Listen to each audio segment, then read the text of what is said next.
श्रीमद भगवत गीता रे 10th अध्याय रे श्रीकृष्ण जेतेबेले कहउचंती निजर परिचय दउचंती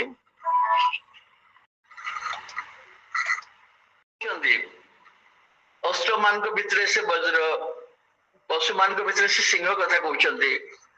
मासरे गुरुवार कथा कहउचंती सॉरी मार्गशीर कथा कहउचंती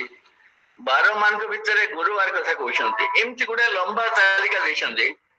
सेथरे कहउचंती जे कवि मान को भितर मु होची शुक्राचार्य कवि मान को विषय भितर मु शुक्राचार्य एटा जो गीता रे पढ़ला को बहुत अनेक समय प्रश्न आछे कहले कवि मान को भितर मु होची शुक्राचार्य श्रीकृष्ण की धरनर कवि शुक्राचार्य की कवि आमे यदि कहिबा आम वर्तमान अर्थ यदि कहिबा कवि से जे कविता लिखुची छंदबद्ध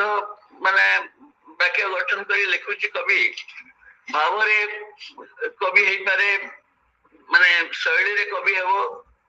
श्रीकृष्ण की धरनर कवि शुक्राचार्य विषय आमे जा जानो से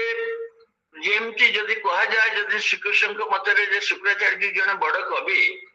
आम हिसाब रे आमे जानिछु जे से मृत संजीवनी मंत्र तंक सेति पय से आमे तंको जानो किंतु से शुक्र नीति गोटे कुआडे लिखिथिले जो थे कि से मिलिटरी स्ट्रेटेजी कथा कहउचंती से समय राजनीतिक व्यवस्था कथा कहउचंती सामाजिक व्यवस्था कथा कहउचंती से बहुत ज्ञानी दूरदृष्टा कांत दृष्टा आमे कहबा आध्यात्मिक मार्गी ज्ञानी गुणी आध्यात्मिक मार्गी दूरदृष्टा से हिसाब रे कबीर अर्थ आमे नवा मृत संजीवनी मंत्र जोटा कि जड़ रे जीवन संचार करियो आमे यदि ताको अर्थ करिबा कवि सीए जे कि जड़ रे जीवन संचार करे किंतु गीता रे जो अर्थ रे से कहिसंती से अर्थ होची जे शुक्राचार्य बहुत बड़ दृष्टा थिले कांत दृष्टा थिले थिले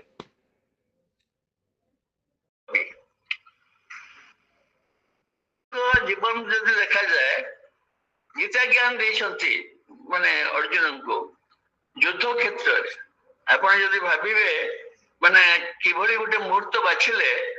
माने महाभारत युद्ध आरंभ रे समस्त प्रस्तुत हेकरी अछंती युद्ध पई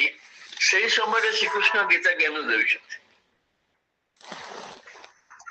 केते समय बा नहीं थिबे अनेक समय गोटे प्रश्न आसे जे केते समय धरि से गीता ज्ञान देथिबे युद्ध क्षेत्र रे युद्ध रे गोटे नियम थिला से समय रे गोटे समय रे आरंभ होतला युद्ध यदि सकाळे आरंभ हो सूर्योदय सहित सूर्यास्त रे सरीब ताले सूर्योदय पर से केते समय नहीं थिबे से कथा परे किंतु श्रीकृष्ण को जीवन जो देखिबा माने कारागार रे जन्म तबरे जो संघर्ष देखि गले मझिरे किछि पीरियड किछि वर्ष आमे जदि तंकर जो यौवन अवस्था रे से जाउछंती संदीपनी आश्रम को जाउछंती शिक्षा ग्रहण करूछंती गोपलीला कथा आमे जदि कहबा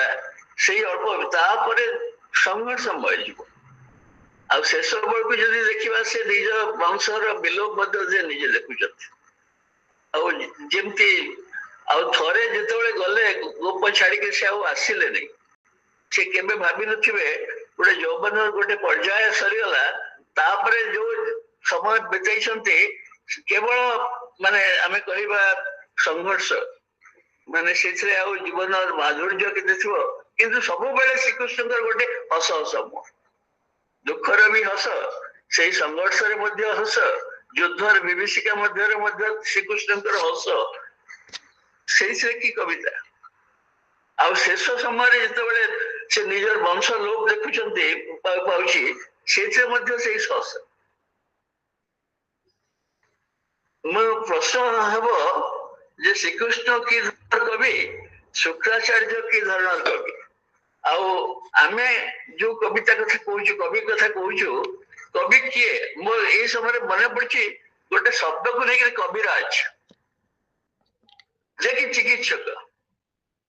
आयुर्वेद रे चिकित्सक मान को कहीं कवि श्रेष्ठ बोली कहा जाउछ कविराज बोली कहीं कहा जाउछ चिकित्सक से चिकित्सा करछन्ते रोगी चिकित्सा करछन्ते रोगी रोग बल करने चेष्टा करछन्ते किंतु से जगह मध्य कवि जो अर्थ जदि आम देखा से ज्ञानी से गुणी जे कि माने मनुष्यर शरीर चिकित्सा करिबो किंतु आत्मशोधन पाई मध्य चेष्टा करिबो a poet who cleanses and who heals healing टा ए जो चिकित्सा रे आमे कहिबा ए शोधन प्रक्रिया रे तमने आत्मा भी आछि शरीर भी आछि से श्रेष्ठ कवि जे कि माने हु क्लींस द हार्ट आत्मशोधन करे self purifies the heart purifies the mind से हिसाब रे आमे यदि कहिबा जे केवल जने चिकित्सक भाव रे केवल रोग निदान करिवो नाही केवल शरीर चिकित्सा करिवो नाही से आत्मा मध्य शोधन करिवो चिकित्सा करिवो जॉन कीट्स इंग्रजी कवि 19 शताब्दी रो तांगोर कविता रे से कवि विषय रे तीनटा कथा कहले जे कवि केमती हवा उचित बहुत जल्दी शीघ्र मरछन्ती 26 वर्ष बयस देहांत होता और 1795 रु 1821 गोटे कविता अच्छी ऑल ऑफ हाइपेरियन बोल हाइपेरियन सूर्य को पुत्र ग्रीक पुराण अनुसार से कहले जे पोएट इज ए सेज तीनटा कहले poet is a sage a humanist physician to all man से मध्य से कथा कहले कवि जे से गोटे ऋषि प्रतिमल पुणी कहले गोटे चिकित्सक आ से पुणी कहले मानववादी এই কথা উপরে আপন মানে চিন্তা করিবে সেই ফিজিশিয়ান কথা কইছন্তি যেটা কবিরাজর কাম কিন্তু সেজ কথা কইছন্তি যেটা শুক্রাচার্য ଆଉ ଶ୍ରୀକୃଷ୍ଣ ମଧ୍ୟ ଗୋଟେ ଆମେ କହିବା ଜୀବନର ଏତେ ଜଞ୍ଜାଳ ଏତେ ସଂଘର୍ଷ ମଧ୍ୟରେ ଗୋଟେ ସ୍ଥବିର ପୁରୁଷ କବି ଏଇ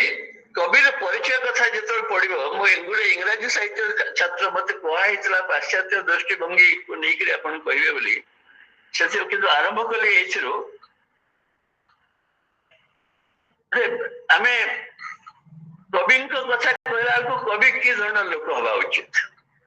इंग्राजी साहित्य माने आम जो गोटे कालखंड रू आरंभ करेंगे मु गोटे अष्टादश शताब्दी जो समय जते सब रूढ़ीवादी कवि अलेक्जेंडर पोप थिले जॉन ड्राइडन थिले जो माने कि ग्रीक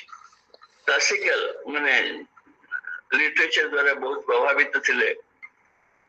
ग्रीक साहित्य द्वारा रोमन साहित्य द्वारा बहुत लाटिन साहित्य द्वारा बहुत प्रभावित थिले से माने गोटे कवि को कहते जे कवि गोटे साधारण मनुष्य नुहे कवि निहाती गोटे पंडित हवा उचित ज्ञान गंभीर भाव रहा उचित और साधारण मनुष्यर स्थान जदि उच्चर रही साधारण मनुष्य जदि शोई पड़ो से जागृत करे चेई दब कह कवि केमती गोटे विवेक रक्षक कन्साइंस कीपर बोल कह साधारण मनुष्य हम ना ज्ञानी आ शब्द कि शब्द से व्यवहार कर कविता रे साधारण शब्द केबे व्यवहार करिवो नाही आलंकारिक भाषा हेबो साधारण मनुष्यर भाषा कवितार भाषा हेई पारिबो नाही সেই সময় গোটে কবি টমাस ग्रे आपण माने एक प्रश्न करिवे टॉमस ग्रे गोटे कविता में प्रसिद्ध से elegy written in a country churchyard हम सब पढ़ुथु हम स्कूल रे कॉलेज रे पढ़ुथु ए कविता से कहले language of the age cannot be the language of poetry साधारण जीवनर भाषा कवितार भाषा केबे हेई परिबो नाही कवि आ कविता कथा कहला बेलू ये प्रश्न आसे एटा अष्टादश शताब्दी रे को अक्षर अक्षर मानु साधारण भाषा गोटे कवि तो कहले जे आपण गोटे कविता रे माछ शब्द व्यवहार करि पारिबे नाही साउंड्स वेरी फनी शब्द व्यवहार करि पारिबे नाही